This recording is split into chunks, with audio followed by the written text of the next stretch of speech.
नमस्कार।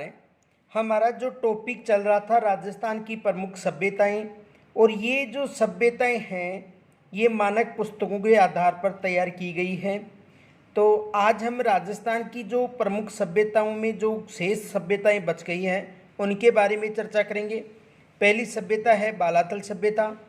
आपको यदि वीडियो पसंद आता है तो लाइक, शेयर और सब्सक्राइब ज़रूर करना। और यदि ये पीडीएफ चाहिए तो हमारा जो टेलीग्राम चैनल है जीके चोपड़ा जी, या आप हमारा जो हेल्पलाइन नंबर है 9950 38 92 86, यहाँ पर भी संपर्क करके ये पीडीएफ प्राप्त कर सकते हो। ये पीडीएफ मानक स्रोतों के आधार पर तैयार की गई पीडीएफ है। तो देखो, पहला प्रश्न है, किस जिले में बालाथल सभ्यता विकसित हुई है? यानी किस जिले में बालाथल सभ्यता विकसित हुई है? उदयपुर, जयपुर, बीकानेर या जोधपुर?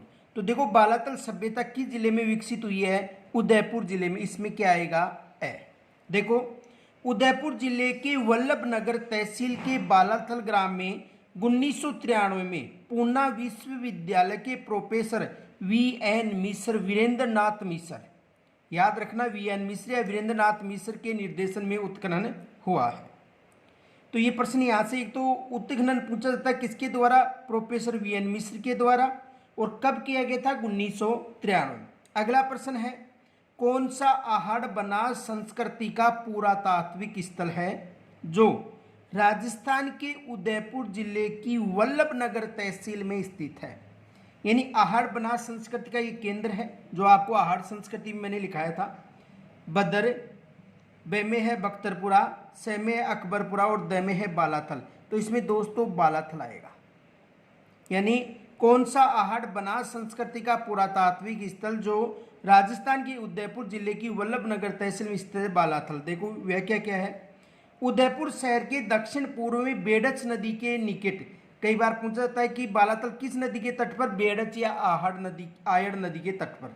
तो बेडच नदी के निकट वल्लभनगर तहसील में स्थित इस स्थल से ताम्रपाषाण युगीन सभ्यता के अवशेष मिले हैं। तो बेडच नदी भी आ सकता है, और बेडच के साथ साथ इसे आयड़ नदी के नाम से भी जाना जाता है। अगला प्रश्न देखो दोस्तों, अगला प्रश्न है, दुर्गीकरण के पुरावशेष किस ताम्रपाषाण युगीन पुरा स्थल से प्राप्त हुए हैं? ए में है आहड़, ब में है बालाथल, स में है गणेश्वर और द में है गिलुंड। तो इसमें आएगा दोस्तों बालाथल, ब होगा। देखो व्याख्या देखो, नोट, बालाथल सभ्यता ताम्रपाषाण कालीन आहड़ संस्कृति से संबंधित है। यहाँ से 11 कमरों के एक बड़े भवन व दुर्ग के चिन्ह जैसे प्राप्त हुए हैं। अगला प्रश्न देखो दोस्तों, अगला प्रश्न है, 11 कमरों वाला विशाल भवन राजस्थान के किस सभ्यता स्थल से में पाया गया है? यानी 11 कमरों वाला विशाल भवन, ये कई बार प्रश्न पूछा जा चुका है। तो 11 कमरों वाला जो विशाल भवन राजस्थान की किस सभ्यता स्थल में पाया गया? ए में है कालीबंगा, ब में है आहड़, स में है बालाथल और द में है बैराट। तो ये बालाथल से पाया गया, इसमें होगा दोस्तों स। व्याख्या देखो, बालाथल सभ्यता से एक दुर्गनुमा भवन तथा 11 कमरों वाला विशाल भवन प्राप्त हुआ। ये दोनों प्रश्न पूछे जाते हैं कि दुर्गनुमा और 11 कमरों वाला भवन किस सभ्यता से संबंधित है? बालाथल सभ्यता से संबंधित है। अगला प्रश्न है दोस्तों 5 नंबर का, बालाथल सभ्यता का उत्खनन किसके निर्देशन में हुआ था? पीछे बताया था मैंने आपको कि 1993 में इसका उत्खनन हुआ था। वीएन मिश्र, ए में है, ब में है बीबी लाल, स में है आरसी अग्रवाल और द में है अमलानंद घोष। तो ये वीएन मिश्र यानी वीरेंद्र नाथ मिश्र ने 1993 में इसका उत्खनन किया था। ए आएगा इसमें। देखो व्याख्या, देखो व्याख्या क्या कह रही है, ध्यान से देखना दोस्तों। बालाथल सभ्यता का उत्खनन प्रोफेसर वीएन मिश्र, वीरेंद्र नाथ मिश्र के निर्देशन में हुआ था 1993 में, जो पीछे बताया था आपको। उत्खनन के फलस्वरूप एक ताम्रपाषाण सभ्यता प्रकाश में उत्खनन से प्राप्त मृद भांडों तांबे के औजारों और मकानों पर सिंधु घाटी सभ्यता का प्रभाव दिखाई दिया। ये विशेष याद रखना कि किस सभ्यता का प्रभाव दिखाई दिया है, सिंधु घाटी सभ्यता का प्रभाव दिखाई दिया है। यहां से प्रश्न बन सकता है दोस्तों। अगला देखो दोस्तों, अगला 6 नंबर का प्रश्न क्या कह रहा है। 6 नंबर का प्रश्न ये कह रहा है कि पुरातात्विक स्थल नदी में सुमेलित नहीं है। ये मैंने आपको पीछे बताया था।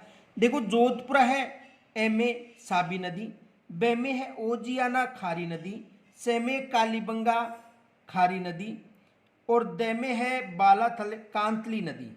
देखो यहाँ पर ये घग्गर नदी है। कौन सी नदी है? घग्गर नदी। घग्गर नदी है दोस्तों यहाँ पर। तो देखो बालातल है वो कांतली नदी पर नहीं है। देखो जोधपुरा साबी नदी पर है, ओजियाना खारी नदी पर है, कालीबंगा घग्गर नदी पर है, जबकि बालातल है ये कांतली नदी पर नहीं है, बेड़च या आयड़ नदी पर है। देखो बालातल सभ्यता बेड़च या आयड़ नदी के पास विकसित हुई है, न कि कांतली नदी के तट पर।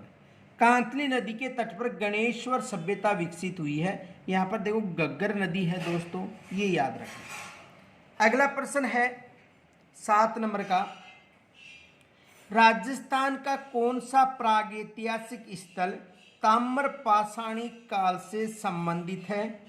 ए में है तिलवाड़ा, बे में है बूढ़ा पुष्कर, से में है बालातल और द में है बागोर। तो कौन सा है? यानी प्रागैतिहासिक स्थल जो ताम्र पाषाण काल का है, बालाथल इसमें होगा से। देखो तिलवाड़ा सभ्यता कहाँ पर है? बालोतरा में, ये मध्य पाषाण काल से संबंधित है। बूढ़ा पुष्कर कहाँ पर है? अजमेर में, ये ताम्र पाषाण काल से संबंधित है। बालाथल कहाँ पर है? उदयपुर में, ये प्रागैतिहासिक ताम्र पाषाण काल से संबंधित है। और बागोर कहाँ पर है? भीलवाड़ा में, और ये पाषाण काल से संबंधित है। अगला प्रश्न देखो दोस्तों, बालातल सभ्यता के संबंध में से कौन सा कथन असत्य है? अपरिष्कृत मृद भांड मिले हैं जो पूर्ण रूप से पक्के नहीं थे। ये दोस्तों सत्य है। बे में देखो, बे में क्या कह रहा है? बे ये बता रहा है कि अलंकरण भी बहुत कम मृद भांडों पर मिलता है, ये भी सत्य है। से में है मिट्टी से निर्मित सांड की आकृति मिली, ये भी सही है। लोहा गलाने की 7 भट्टियों के अवशेष मिले, ये गलत है। लोहा गलाने की 5 भट्टियों के अवशेष मिले, इसमें आएगा द। देखो बालातल सभ्यता के उत्खनन से लोहा के औजार प्रचुर मात्रा में प्राप्त हुए और यहाँ से लोहा गलाने की 5 भट्टियों के अवशेष मिले हैं, न कि 7 भट्टियों की। देखो लोहा गलाने संबंधी कुछ तथ्य दिए, मैंने ध्यान से सुनना दोस्तों। यानी इसवाल सभ्यता ये कहाँ पर है? उदयपुर में। इसवाल सभ्यता कहाँ पर है? उदयपुर में। यहाँ से 500 ईसा पूर्व लोहा गलाने का कार्य का अनुमान लगाया गया है। फिर है सुनारी सभ्यता झुंझुनू, यहाँ से देश की प्राचीनतम लोहा गलाने की भट्टियाँ मिली है। इन भट्टियों में दोकनी लगाने की व्यवस्था थी। फिर है जोधपुर की सभ्यता, यहाँ से लोहा गलाने की भट्टियाँ मिली और इन भट्टियों में उपलों का प्रयोग किया जाता था। ये फैक्ट याद रखना कि कहाँ कहाँ से लोहा गलाने की भट्टियाँ मिली है। अगला 9वां प्रश्न है दोस्तों, बालातल सभ्यता के संबंध में से कौन सा कथन असत्य है? किस सभ्यता के संबंध में? बालातल। ए में है उत्खनन में मिट्टी से निर्मित शेर की आकृतियाँ मिली, ये गलत है। बे में है पत्थर के मन के पक्की मिट्टी की मूर्तियां और पशु की आकृतियां मिली, ये सत्य है। तांबे के औजार में गंडा से चाकू स्त्री प्राप्त हुई, ये भी सत्य है।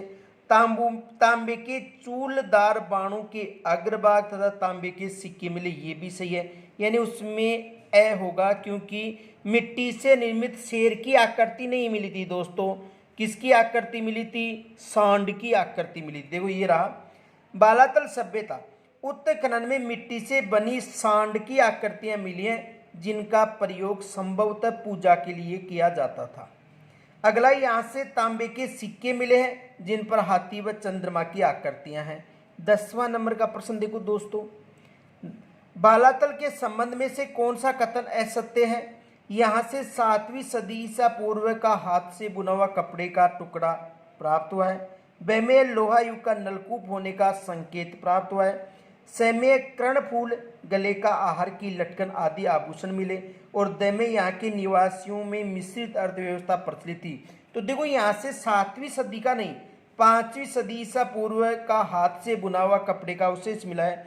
इसमें होगा मेरे दोस्तों क्या, ए होगा। इसमें कौन सा कथन गलत है, ए, यानी यहां से 7वीं नहीं 5वीं। व्याख्या देखो, इस प्रश्न की व्याख्या क्या कह रही है, देखो। बालाथल में 1800 ईसा पूर्व के लगभग ताम्र पाषाणिक सभ्यता तथा 600 ईसा पूर्व के लगभग लोहा युगीन सभ्यता आबाद होने का पुरातात्विक शास्त्रियों ने अनुमान लगाया।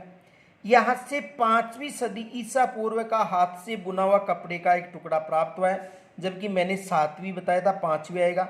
यहाँ के निवासियों में मिश्रित अर्थव्यवस्था प्रचलित थी। कृषि, पशुपालन तथा शिकार तीनों आजीविका के साधन थे। बालातल सभ्यता का लास्ट प्रश्न देखो दोस्तों, कि सभ्यता के उत्खनन से बुना हुआ वस्त्र प्राप्त हुआ था। बालातल, ब में बैराट, स में कालीबंगा और द में ए व ब। तो इसमें द होगा, 2 स्थानों से मिला है। देखो, बैराट सभ्यता एवं बालातल सभ्यता से बुना हुआ कपड़े का टुकड़ा मिला, जो मैंने यहाँ पर बताया कि बैराट के अतिरिक्त बालातल ही ऐसा स्थान है जहाँ से बुना हुआ वस्त्र प्राप्त हुआ है। तो दोस्तों, आज हमने 11 प्रश्नों की व्याख्या सहित अध्ययन किया। शेष हम कल मिलेंगे।